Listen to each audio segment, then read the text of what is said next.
Welcome to another episode of the Franchise Academy. My name is Tom Scarta. Thanks for checking in with us once again. If you have not been with us before, I'm a franchise advisor and coach, and I match people with franchise opportunities based on skills, another episode of the Franchise Academy. My name is kind of like the harmony of business is what I like to call it. I work with folks all over the country, been doing it for 18 years now.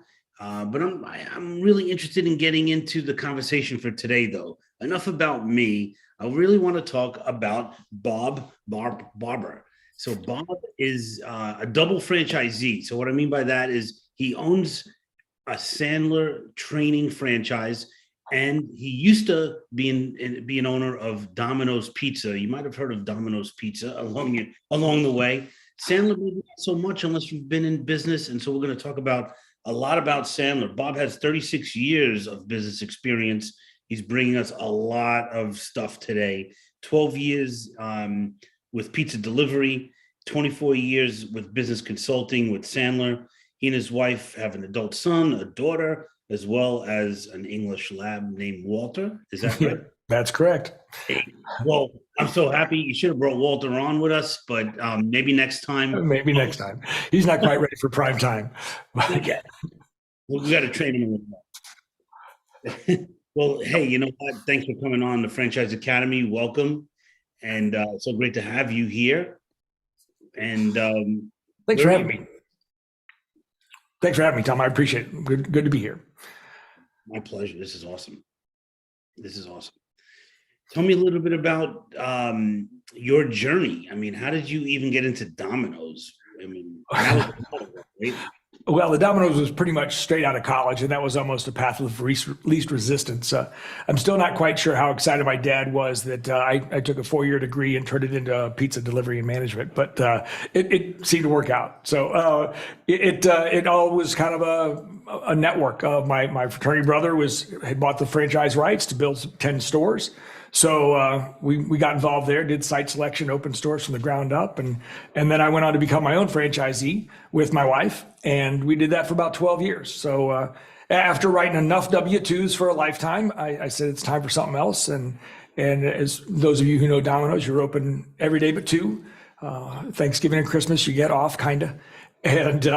And that was enough. We worked enough hours and put in. Involved there, did site selection, opened stores from the ground. Yeah, decided to look for something else, and that actually happened through my dear and wonderful sister, who was a client of Sandler Training at the time, and she's W-2s for a lifetime. Got to talk to these guys for something else, and we decided to make the switch. I actually became a client for a while, and I drove one way. This is long before virtual, Tom. So I was driving 2 live instructor-led training, 2.5 hours one way for a 90-minute session to learn how to sell. And it convinced, we raised our ticket averages in Domino's, and it really worked in many facets of life. And I looked around the room at all the variety of people that had exploded their businesses. And I said, you know what? This works. And they don't have employees, and they don't wear ties, and they work some regular hours. They seem to have a balance of life. So I jumped in and started from the ground up. It's such a great concept. Sandler's been around. So it started by David Sandler, going on probably 50 years ago now. Pretty much, yeah, right around 50. He kind of put the system together in the late 60s, early 70s, and then really kind of started to franchise by default in the early 80s area. And it's kind of taken off from there. And one of the interesting myths that people kind of think is, well, it's 50 years old. That's got to be stale. There was some real genius with David that he found something that was so generic, but also timeless. I mean, it's just been able to morph and mold into pretty much any world that you need to have a communication. So I'm not trying to get preachy, but it's just, it's something I'm fairly passionate about. No, and I am too. I mean, I'm a Sandler client myself. We were talking about that offline before. I think it's a great system, not only for business. Personally, it helped me with my personal life. I mean, there's a lot of things that can help. We talk about, you know, the batting average that somebody has, and what that means is your behavior in business, your attitude, and your technique. And so you guys train on that and help somebody, you know, like me, who I used to be a subway conductor in New York before I got into this whole thing. And Sandler helped me be, a top producer in my company in sales. And it's just amazing and that it works across all industries, everywhere, anytime. But it also works in your personal life. If you're going to buy a car, you could raise some kids. Absolutely. There is no school to go for parenting. And really, this is about the best kind of communication tool we got for that. But Tom, you just said something that I want to make sure people caught. You went from a subway conductor to sales. Sales is not a natural born gift. It is a skill and art that can be taught and learned for those that want to put in the dedication to change and grow and practice. And that's pretty cool. So. Right. The cooler thing is that Sandler is not sales. It's like leadership more than sales. You never even talk about sales. You're really talking about, kind of the attitude that you bring. And it's very consultative. I mean, my clients tell me all the time, like I feel at ease because I don't feel any pressure because I don't, I can't talk anyone into buying a franchise. It's impossible. No, so it does nobody any good. And sometimes people should not buy a franchise, and I help them do that too. And it's good karma. I don't make any money on that, but if I could help somebody save their life savings, I think that it comes back to me in blessings in other ways. Well, Tom, I've talked my fair share of folks out of buying a franchise as well, of a variety of styles and sizes. But it's interesting. So I consider Sandler a business-to-business franchise. It's B2B. So am I correct in that? So I have a fair amount of B2C clients. There are nuances, but yeah, it's probably most associated with a B2B type sales. But our clients, my clients are B2C as well. So no, I'm sorry, my mistake. What I meant to say is your business, you yourself is B2B. Yes, that precisely. Yes. Okay. I'm not door knocking to help somebody in their living room. No, it's so this is the cool thing where, you say to me franchise and I say Domino's, I say McDonald's, I say Subway. It's all food, but there's 90 different industries, including business to business, that you can be involved in franchising. Sandler is a fantastic example of a B2B concept. Like you said, low investment, very nice margins because you have low overhead, you have zero staff. You could build it and you could have a whole firm if you'd like, but you start with really no employees or maybe a part-time employee. This is something and it has a 50-year track record. And so, yeah, you've got to be willing to bet on yourself. And you could probably mention this to plenty of people. If your spouse isn't 100% lockstep with you in support unconditionally, don't even think about getting started because it's tough enough without having to go home and say, so I got to justify and prove my decision again. So, and luckily I've been very blessed that way. That's great. That's great. And I have too. My wife is a big supporter of business, even though she was a New York City police officer for 20 years. She also made the transition into entrepreneurship. But talking about entrepreneurship, let's talk a little bit about what you were sharing with me earlier. Oh, well, I noticed that Sam Zell passed away yesterday, and the Wall Street Journal had one of his quotes from the Shack Institute of Real Estate that he did a talk to about a month ago or so. And he said that an entrepreneur is someone who specializes in doing something that he or she didn't know they could do. And I find that close to a franchisee is someone who leverages a system to specialize in something that they didn't know that they couldn't do or could do. And I think that's what franchising is all about, is leveraging someone's system.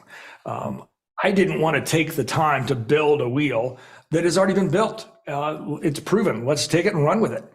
Now, that said, if you are going to be a franchisee, you better be comfortable playing within some of the rules of franchising and not try to reinvent the wheel, because it's going to be fraught with frustration. That's right. And that's a good point. But there is a myth about franchising where once you buy the franchise, they're going to tell you everything that you need to do, and you're kind of a ball and chain, and that that franchise becomes just an albatross around your neck. And that does depend on the franchise, but some are much more hands off than others, and I think part of that depends on their life cycle. But yeah, by and large, they'll say, "Hey, here's the playground to play in, and go get them." No, it's so true, and the funny thing is they're looking for innovation from the franchise owners in a lot of cases. Like even McDonald's to this day, a large portion of their menu were suggestions from franchise owners because their customers were saying, "Hey, do you have salads? Do you have coffee?" And you name it. I mean, it used to be 8 items. Now it's like, I think 143 items on their menu. And one of the shifts that Sandler has actually experienced since COVID, because that changed everything, as everybody knows. We all went to virtual training. Now, we'd been doing virtual training since probably 2016. I'm in Central Illinois, so I'm pulling from a variety of markets so that clients didn't have to do what I did, drive 2 hours one way. We put in virtual and we're able to stream to them and really leverage some of their time. And so when that happened, it was a pretty comfortable shift. But we as franchisees really pooled together. And that's one of the things I love about our group is the network of folks. I mean, we've got some wonderful friends. The folks you've worked with out of Long Island are dear friends of mine. So we're very supportive and we want everybody else to succeed. So it's really a fun piece to really pull together and leverage our strengths as a franchise network to help others' clients better. And it's pretty cool. Oh, it's fantastic. And that is the thing about franchising that people also don't understand is that the franchise company is sort of a guidance coaching facility in any good franchise. And they're not all good, but the good ones are coaching you. The franchise owners, become your friends and family. I mean, I sold my first franchise. I bought it in 2000, sold it in 2005. I'm still friends with a handful of them, franchisees I was with it's 18 years now. I just spoke to somebody over this weekend that was in the adjacent territory from me. And so you build lifelong relationships and you help each other. If you're in the kind of business where there is some kind of products, maybe you can ask for, do you have extra cheese for the pizza or something? You know what I mean? And they'll share it with you, as opposed to being a mom and pop where, you can't call your competitor and say, "Hey, I ran out of cheese," That's a little too close to home, Tom. Thanks for the nightmares. We've lived that. And that's a great point. So you were in Domino's, like, I don't want to put you on the spot. I know you're not prepared for this question, I don't think, but if you were to give me 1 or 2 or 3 differences between a Domino's, and it doesn't have to be Domino's specifically, but like a food brick and mortar business as opposed to a Sandler business, what are the differences or what are the advantages at Sandler, would you say? Well, the biggest difference is the reliance on labor. You can't do it all in a brick and mortar restaurant, as that example. You've got to have a lot of other people that you can count on. And now there are folks that have a variety in multiple of locations and they've got managers and supervisors in place. That doesn't mean they can't walk away. That doesn't mean they can walk away. They've got to keep an eye on those key performance indicators.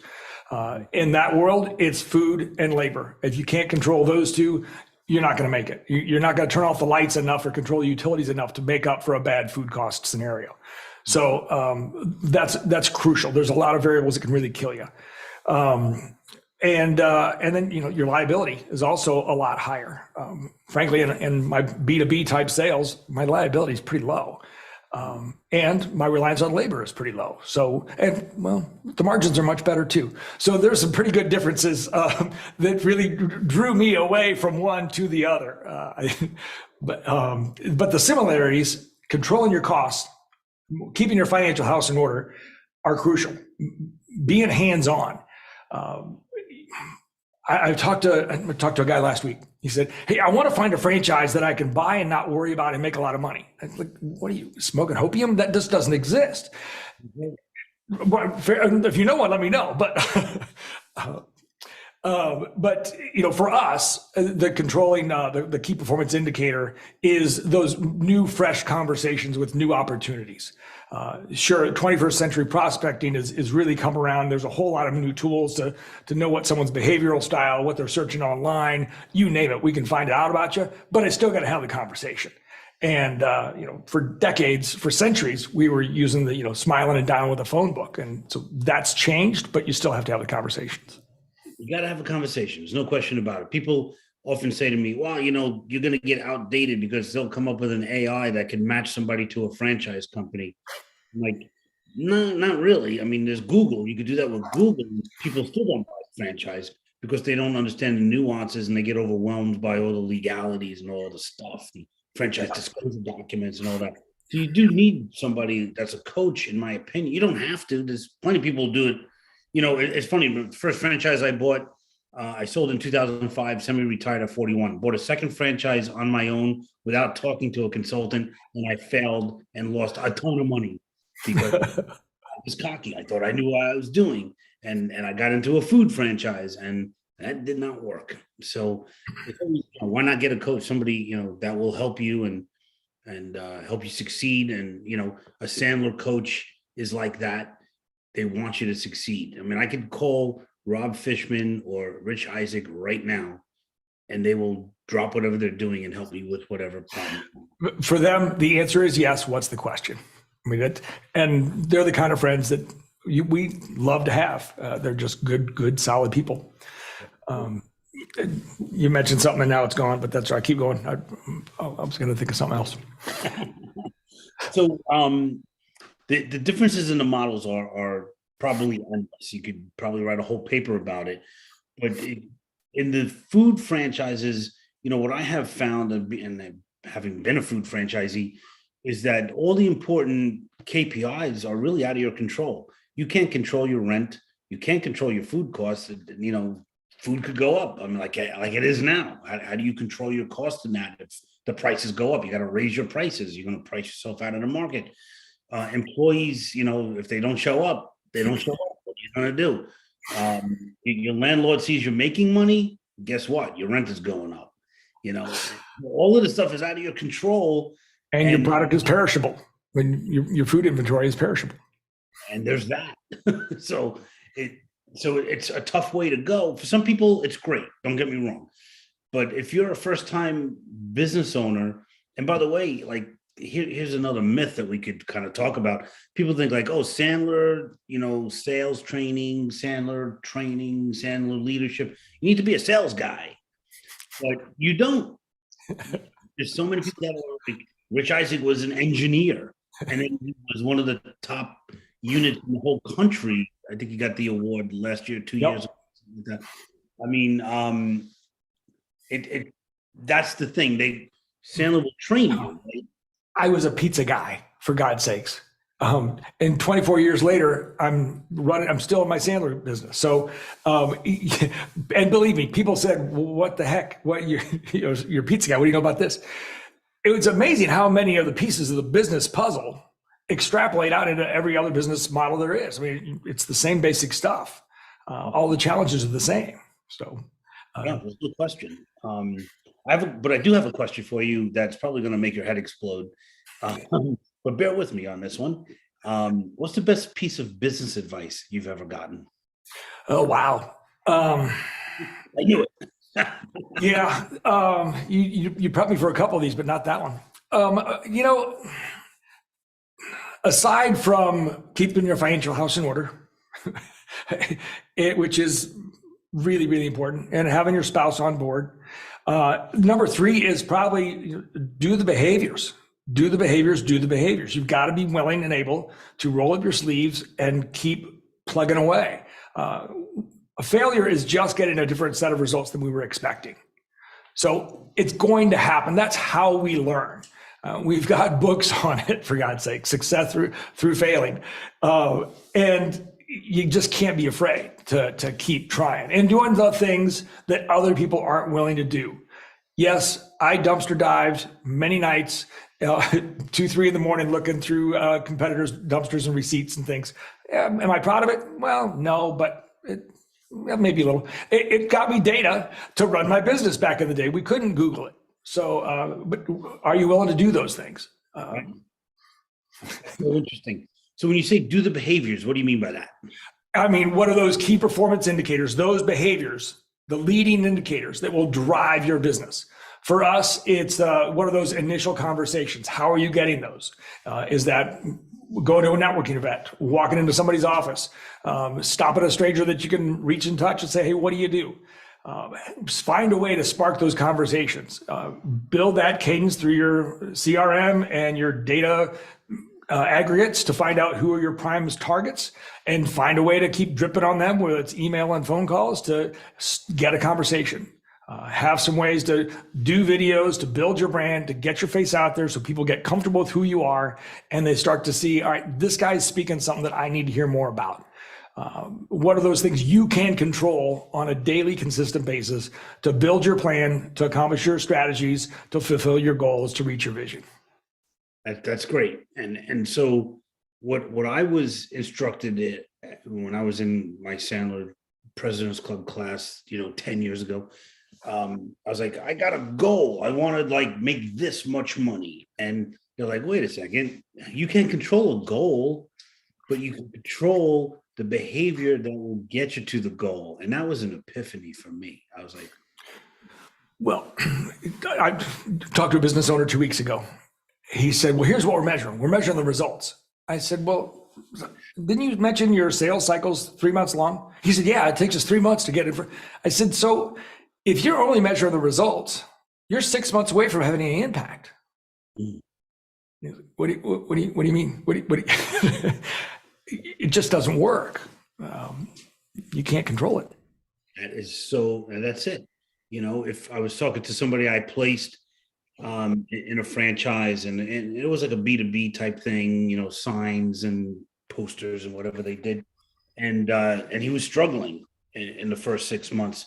And I said, are you doing, your key behaviors? And they're like, yeah, they tell me to, call 5 people a day, but I don't got time for that. Well, that's why you're suffering. Come on. I mean, then you don't have time to be in business. Minimum daily behavior. Daily behavior. And so sometimes with that guy, I might have said, what, because it's part-time? What else you got going on? But yeah, he maybe doesn't even know what his behaviors are in some cases. So Right. And as what happens, I think, to a lot of people is the business becomes overwhelming, and it's just putting out fires, and then the thing that you hate to do, you have an excuse for now, because I had to go do that, so I couldn't call my prospects because I had to go. Behavior avoidance is a very creative skill. I mean, I've aggressively waited for my phone to ring. I can't tell you how many times. It's just just aggressively waiting for that thing to ring.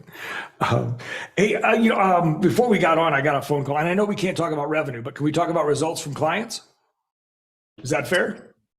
I think so, as long as it's not a franchise. Nope. It's just a guy I know that in sales. He's in his mid-30s, and he said, Bob, I'm kind of excited. I wanted to call you and tell you. He said, I'm on track to make 250 this year, 250,000. He said, it kind of blows my mind because 10 years ago, I was maybe making 30 grand. And he said, it's just pretty wild. And he just wanted to call and thank me. And, that's humbling, I got to tell you, because he's doing it. He's out making it happen. I just gave him a little confidence and some few tools to go there. So it's kind of fun. And now that's his income. The company itself is doing pretty well on top of that. So I'll let somebody else do that math.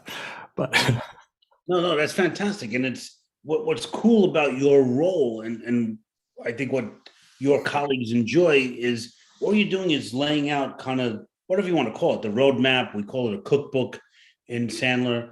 You're laying it out. You're helping them figure it out. You're saying, hey, don't think about making $1 million. Just think about making 5 phone calls today. And then a year from now, let's see where you're at. And then you encourage them. You give them a little attitude adjustment. You try to erase the head trash and get them out of their own head.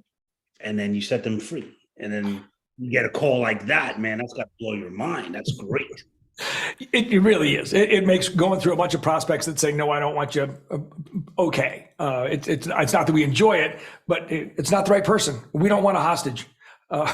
If you're not open-minded and willing to face some facts, then let's not work together.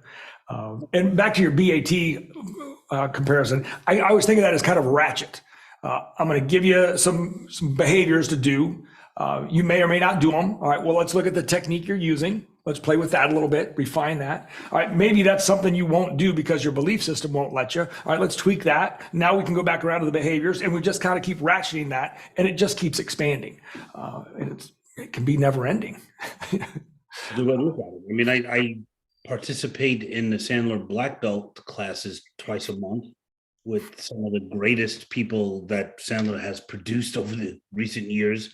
And that's what we do. We're like, there's certain techniques that like, I got that down. I learned that 10 years ago, but then we dissect it to the nth degree. So like, you're right. It never ends. It's fantastic.